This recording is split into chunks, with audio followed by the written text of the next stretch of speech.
God have mercy upon us.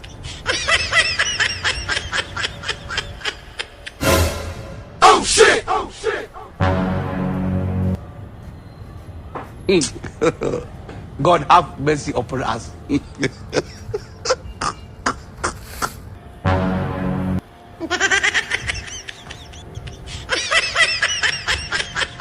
Dissolve! God have mercy upon us.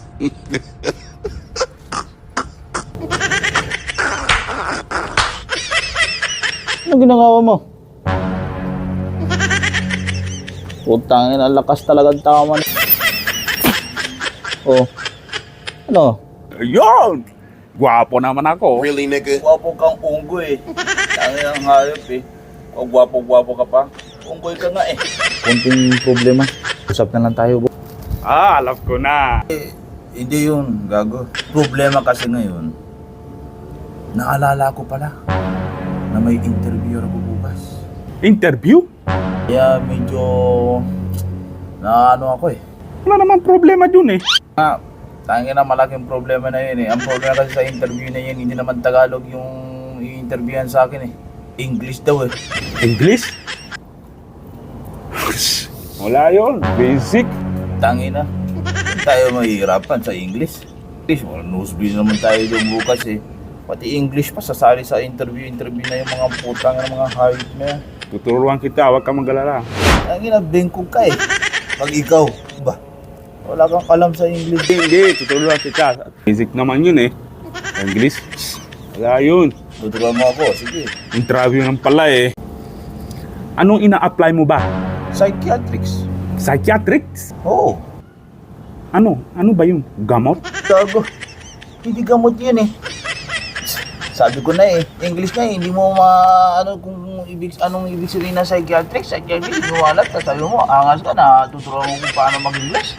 Yan ang position na ina-applyan ko sa trabaho, psychiatrist. Ako daw ang bahala sa mga siraulo. Yan ang trabaho ko. Yan ang ibig sabihin ng psychiatrics.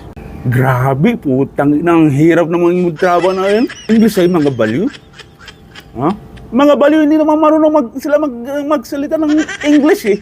Eh gago, kami mga employee kasi ang mag-uusap sa English. Galing naman ng US. English spoken yan.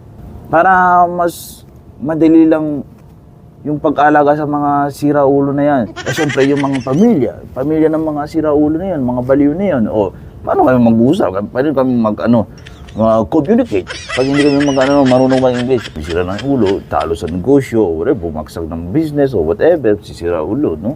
Mga ganun. Grabe, delikado yan, pare. Oh, ba't? Ba't delikado?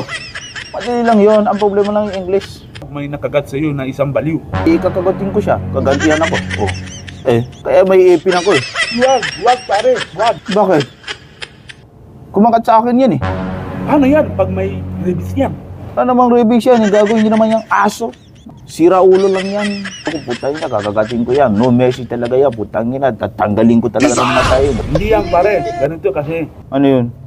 Ang gagawin ko? Ganito pare. Jesus! Jesus! Barilin mo sa ulo. Hindi na ano yun. Pwede yun. Paparilin mo sa ulo? Jesus! Eh, hindi naman ano yun eh. Malaki na problema na yun. Tapos ano mawawala ko sa trabaho? Gago ka ba?